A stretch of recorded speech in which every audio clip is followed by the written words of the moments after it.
anaposema uwe maskini rohoni anamaanisha nini? Kuwa maskini rohoni ni kuwa na ile njaa ya uwepo wa Mungu.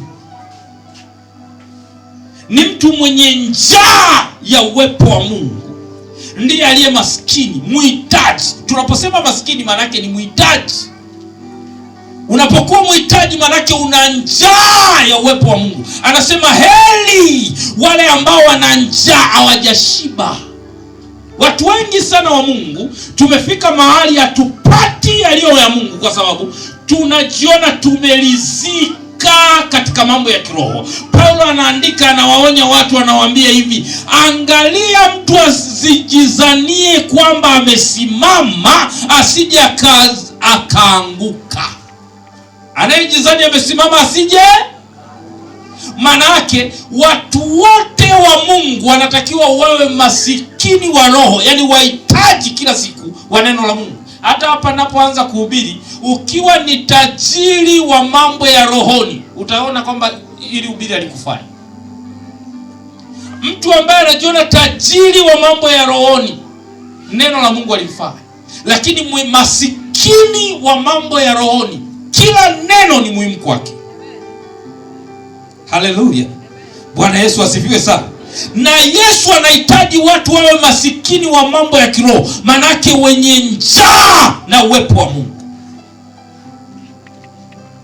Angalia ahadi inayotoka kwenye watu wenye njaa ya uwepo wa Mungu. Anasema ufalme wa Mungu ni wao. Labda nikufafanulie ufalme wa Mungu ni nini. Nadhani unawaza tu kwenda mbinguni ukakae kwenye ule ufalme. Ufalme wa Mungu uko hapa duniani na upo huko juu. Ufalme wa Mungu ni mamlaka ya Mungu au utendaji wa Mungu. Anasema ule utendaji wa Mungu utakuwa ni kwao wale wenye njaa na mambo ya Mungu. Mungu ataenda kukupa utendaji wake na mamlaka yake itaanza kutenda kazi maishani mwako ukiwa na njaa ya mambo ya Mungu. Lakini kama una njaa, mamlaka ya Mungu isawa. Kama una njaa, kazi za Mungu unaweza kuwa umeokoka lakini hazitendeki kwako. Unashangaa, mbona nimeokoka lakini mambo yangu hayaendi? Hauwezi kumiliki ufalme wa Mungu kama sio wewe ni maskini wa kiroho.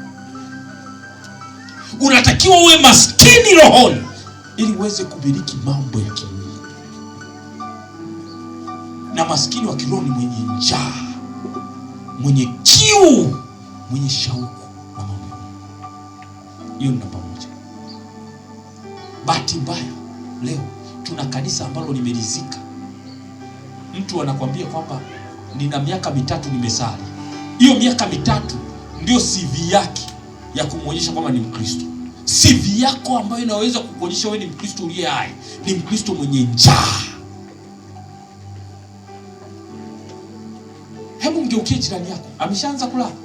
Utaonesha kabisa hii hali hana njaa na mambo ya Mungu kabisa. Hebu mgeukie jirani yako hapo alipo, unamwona anaandika hicho anachofundishwa. Hii inakuonyesha kabisa huyu hana rekodi je? Anasikiliza je? Ngoja nikwambie, leo kanisa limekuwa kama makutano wakati wa Yesu lililokimbilia mikate lakini likaacha neno la uzima. Watu leo wanasubiri tu waone muujiza wao unatokea. Na ndio maana hawezi kuumiliki ufalme wa Mungu. Ni watu wenye njaa na mambo ya Mungu, ambao kila siku wanajiona kwamba wanahitaji Mungu katika maisha yao kuliko jana walivyomhitaji.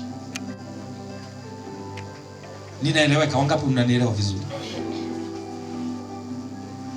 Hapa ndio naweza nikakutana na watu. Ngoja nikwambie, utapishana na miujiza yako sana kama utakuwa huna njaa ya kufanya mambo ya Mungu kwa uendelevu. Namba 2, maskini wa kiroho ni upi? Ni mtu anayedumu kufanya yaliyo ya Mungu kwa uendelevu. Ni mtu anayedumu kufanya mambo ya Mungu kwa uendelevu. Ngoja nikupe maandiko. Na ndio maana watu wengi sana, Yesu leo anachotutaka, anataka watu wawe ni watu ambao wanadumu kufanya mambo ya Mungu. Kama ni kusikia neno la Mungu, udumu kulisikia na kuliishi. Sio wewe mtu wa part time. Leo umeliishi, kesho umeacha. Maskini wa roho ni watu wanaodumu katika neno. Ngoja nikuonyeshe hapa maandiko.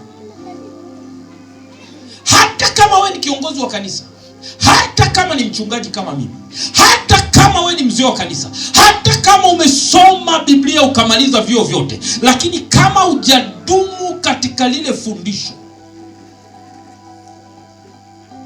wewe bado haujafika kwenye viwango vya Mungu.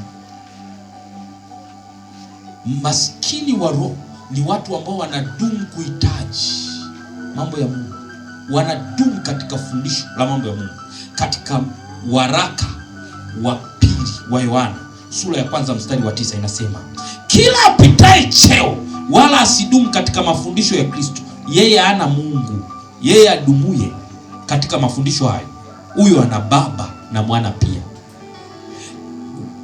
Waraka wa pili wa Yohana sura ya 1 mstari wa 9 inasema, kila apitaye cheo wala adumu katika mafundisho ana nani? Hana Mungu. Kama wewe una cheo kanisani lakini hauna njaa ya mafundisho ya Mungu, hauna Mungu. Kama wewe ni mwimbaji, hauna njaa ya mafundisho ya Mungu, hauna Mungu. Kama ni mhubiri, hauna njaa ya mafundisho ya Mungu, hauna Mungu. Sio mimi ninakwambia, ni maandiko. Huna Mungu, una baba wala mama. Kama udumu katika yale mafundisho siku zote, kuyataka na kuyahitaji na kuyaishi, hauna Mungu. Hauna Mungu. Sasa nataka niwatangazie mabibi na mabwana, watu wa nyumba ya sala, uzao mteule, huu ni mwezi wetu wa kudumu, consistent, wa kutenda mema na kudumu. Mchapie Bwana Yesu makofi. Mwezi wetu huu wa 4 utakuwa ni mwezi wa kudumu, consistency, kufanya yaliyo mema. Kama kuna jema, katika kitabu cha Ufunuo anasema hivi, angalia una matendo mema yaliyosalia, yaimarishe hayo. Yafanyeje? Yaimarishe, nisije nikakiondoa kinara. Mungu anataka udumu katika kutenda ili akupe. Usipodumu katika kutenda, kuna mambo huwezi kuyapata. Nakupa maandiko haraka. Wagalatia 6 mstari wa 9 inasema, tena tusichoke kutenda mema, maana tutavuna kwa wakati wake tusipozimia roho. Wagalatia 6 mstari wa 9. Tena tusichoke kutenda mema. Ngoja nikwambie kitu kimoja. Kuna watu wako kanisani wako wanasema, nilitoa sana. Kwa hiyo umeacha kutoa. Umeacha. Kwa kuwa kudumu katika kufanya hivyo, umeacha muujiza wako. Nilishaomba sana. Mtu mwingine unamkuta anakuambia, mchungaji, hata kama kuomba kwenye hili niliomba sana, nimeinua mikono juu, siombi tena. Kama umeaudumu katika kuomba, huwezi kupata. Yesu akawapa mfano, akasema hivi, kuna mtu mmoja alikuwa na rafiki yake, katika kitabu cha Luka. Akaenda usiku wa manane kwa rafiki yake kumuomba chakula, amepata mgeni. Akagonga usiku wa manane, rafiki yake akumfungulia, lakini baadaye alikamfungulia. Yesu akamaliza kusema hivi, akumfungulia kwa sababu ni rafiki yake, alimfungulia kwa sababu aliendelea kugonga sana. Kama usipodumu katika kuomba, ukasema nilishaomba sana, kuna vitu hautavipata. Yesu akamaliza akawaambia wanafunzi wake, kama msipodumu katika kumwomba Mungu, haijalishi nyinyi watoto wa Mungu, hamtavipata vitu vingine. Na ndio maana ufalme wa Mungu upo kwa masikini, watu wanaohitaji kila siku, wenye njaa. Dumu katika kuomba, dumu katika kuyafanya yaliyo ya Mungu. Imarisha yale mema unayoyafanya, dumu kuyafanya na kuyatenda bila kuchoka, ili uone ufalme wa Mungu unakuja kwako. Kama usipodumu, baraka zako zimeelea.